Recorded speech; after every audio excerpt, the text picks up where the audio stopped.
Everyone, welcome back to our channel. So आज हम start करने वाले हैं लेक्चर 5 में हमारा जो टॉपिक है वो है ये interpretation with reference to subject matter of statutes, जिसमें हम कवर करने वाले हैं टेक्सिंग सिट्यूट्स, पेनल सिट्यूट्स और रेमेडियल सिट्यूट्स। और उससे पहले सबसे ज़्यादा इंपॉर्टेंट बात कि आप लोग हमारे चैनल को प्लीज़ प्लीज़ प्लीज़ सब्सक्राइब कर दीजिए। और हम इंस्टाग्राम पे भी हैं, हमें वहाँ भी फॉलो कर लीजिए। वहाँ भी हम बहुत सारे लीगल अपडेट्स देते हैं। हमारे 2 ही लेक्चर बचे हैं, लेक्चर 5 और लेक्चर 6, और हमारा सिलेबस कंप्लीट हो जाएगा आईओएस का। स्टार्ट करते हैं। जब जुडिशियल इंटरप्रिटेशन बेसिकली किस चीज़ पे डिपेंड होती है, आप लोगों को क्या लगता है जब जुडिशरी इंटरप्रेट कर रही होती है चीज़ें, तो वो किस चीज़ को देख के कैसे करती है?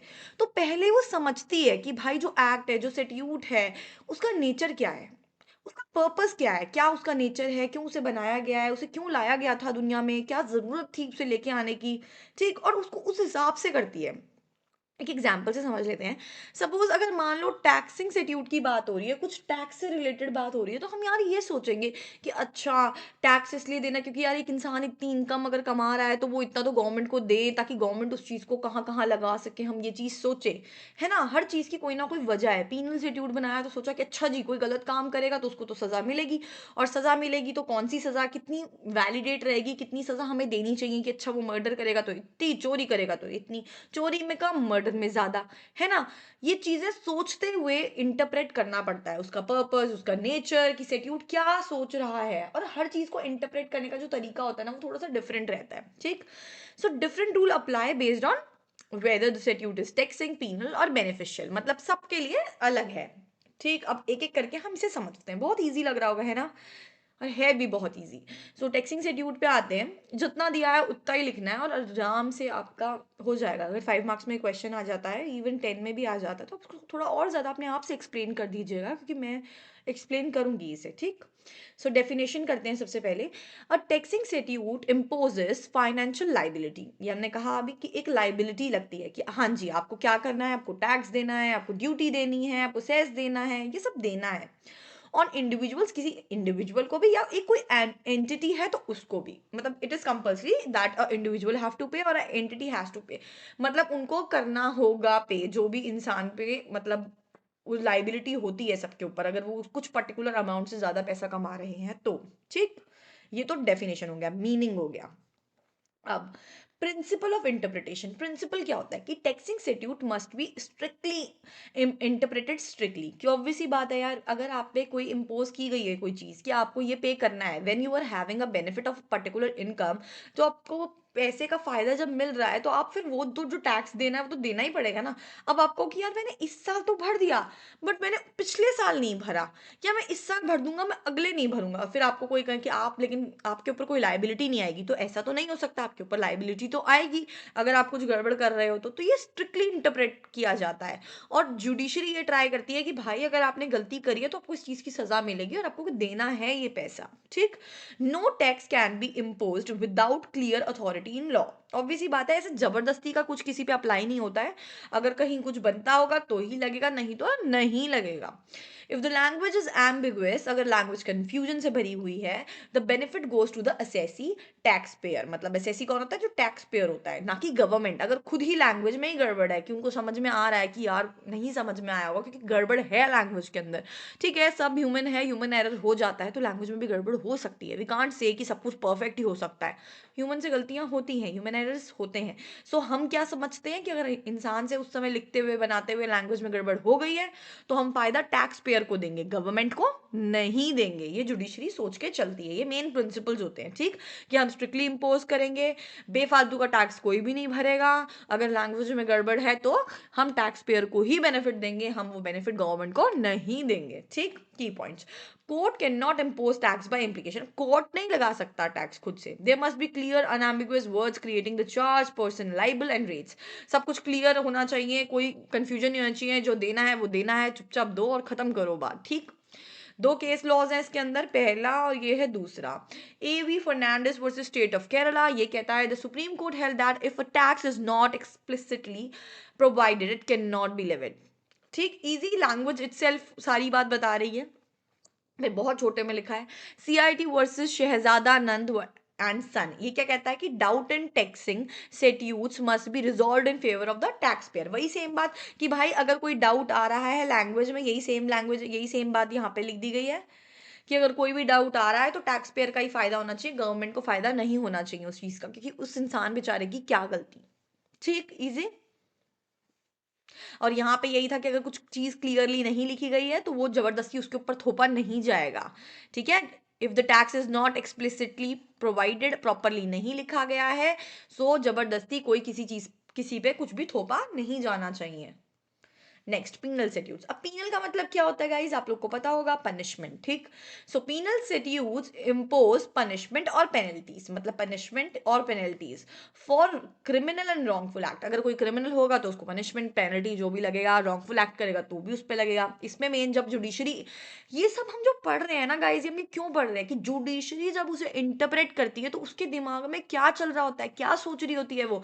सो जब टैक्सिंग सेट्यूट्स के बारे में बात हो रही थी तो प्रिंसिपल्स ये थे कि यार ये सब चलना चाहिए वाइल इंटरप्रेटिंग टैक्सिंग सेट्यूट्स। अब जब पीनल सेट्यूट्स वो पढ़ रहा है तो पीनल मतलब इंटरप्रेट कर रहे हैं तो उनके दिमाग में क्या चलेगा कि भाई सबसे पहला interpreted strictly in favour of the accused, कि जो बंदा फंस गया है उसके हिसाब से हम उसे इंटरप्रेट करेंगे।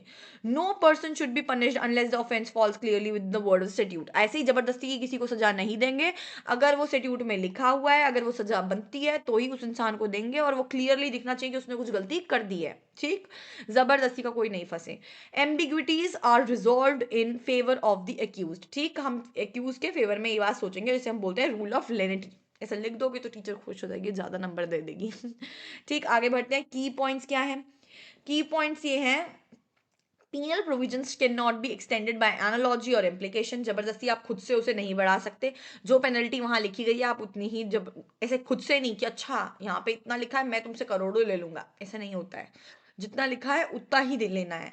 मेंजरिया, मेंजरिया का मतलब सब समझते हैं, सबने आईपीसी पढ़ा है, बीएनएस पढ़ा है। सो उसका मतलब होता है इंटेंशन। मेंजरिया मतलब आपके मन में क्या चल रहा है। Is usually presumed unless clearly excluded. ठीक, हम यूजुअली उसे प्रिज्यूम करके चलते हैं कि इंटेंशन ये होगी, नहीं तो हम उसको एक्सक्लूड कर देते हैं। अब इसके अंदर दो केस लॉज हैं, टक एंड सन वर्सेस प्रिस्टर और GP Nair versus state. Tuck and son में क्या कहता है कि penal law must not be stretch to cover act not clearly following in within them. मतलब जबरदस्ती आप उसे स्ट्रेच नहीं करोगे, जितना लिखा है जैसा लिखा है उसमें अगर वो चीज फॉल हो रही है तो वो इंसान को पनिशमेंट मिलेगी, अगर नहीं हो रही है तो खुद से फालतू में बनाने की कोई चीज को जरूरत नहीं है, ये बोला कोर्ट ने। जीपी नायर वर्सेस स्टेट में ये बोला गया, ambiguous criminal provision must be interpreted narrowly. जो कंफ्यूजन से भरे हुए होते हैं क्रिमिनल प्रोविजंस, उन्हें नैरोली इंटरप्रेट करो। ठीक, ज्यादा वाइड जाने की जरूरत नहीं है। Next, remedial, remedial and beneficial, आप कुछ भी बोल सकते हो। So remedial and beneficial statutes क्या कहते हैं कि these statutes are enacted to remedy a problem, protect a particular class. क्या करने की कोशिश होती है? रेमेडी और पर्टिकुलर क्लास को बचाने की कोशिश, जैसे कि labour laws, social welfare laws. ठीक, बचाने की कोशिश, फायदा देने की कोशिश करी जाती है। इसके अंदर इंटरप्रेट करते हुए हम थोड़े से लिबरल रहते हैं, थोड़ा पर्पसली सोचते हैं कि भाई इसको बनाने का ऑब्जेक्ट था इन लोगों की सहायता करना, लेबर के बारे में सोचना, वेलफेयर के बारे में लोगों का सोचना।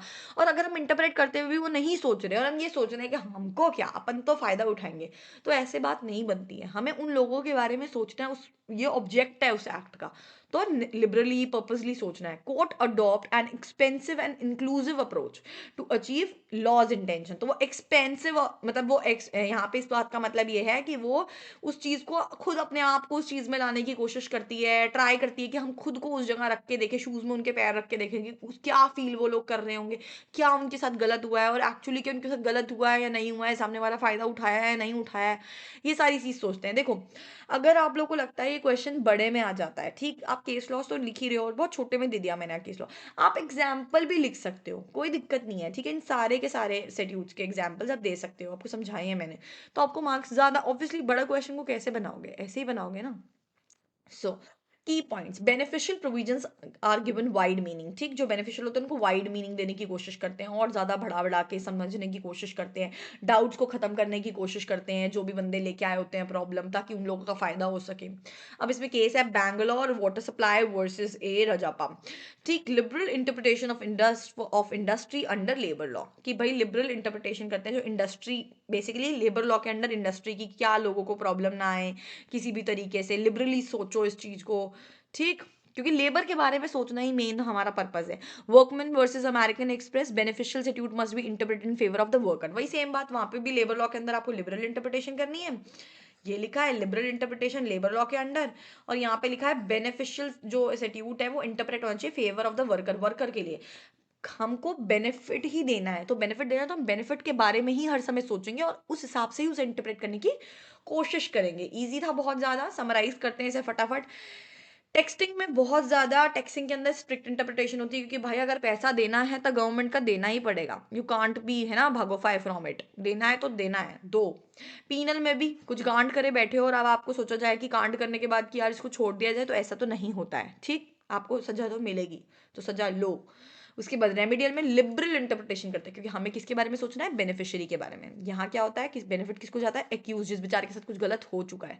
और यहाँ किसके बारे में जाता है, टैक्स पेयर। टैक्स पेयर कुछ गड़बड़ करेगा तो भैया भुगते हैं फिर। लेकिन अगर कहीं से लैंग्वेज कहीं एम्बिगुअस दिख रही है कि लैंग्वेज में ही कंफ्यूजन थी, तो बेनिफिट किसको देते हैं ये लोग, टैक्स पेयर को देते हैं। ठीक, केसेस के नाम भी यहाँ सेफ साइड के लिए लिख दिए गए हैं। आई होप आप लोगों को ये समझ में आया होगा। अगर समझ में आया तो थैंक यू सो मच। और प्लीज़ अपना फीडबैक देना ना भूलें कमेंट बॉक्स के अंदर। आप मुझे बताओगे तो मुझे कैसे समझ में आएगा कि मैं कहाँ गड़बड़ कर रही हूँ। ठीक, सो प्लीज़ बताना मुझे अगर कहीं भी कुछ चीज़ समझ ना आए तो। Thank you so much, bye bye for today, have a great day और नाइट।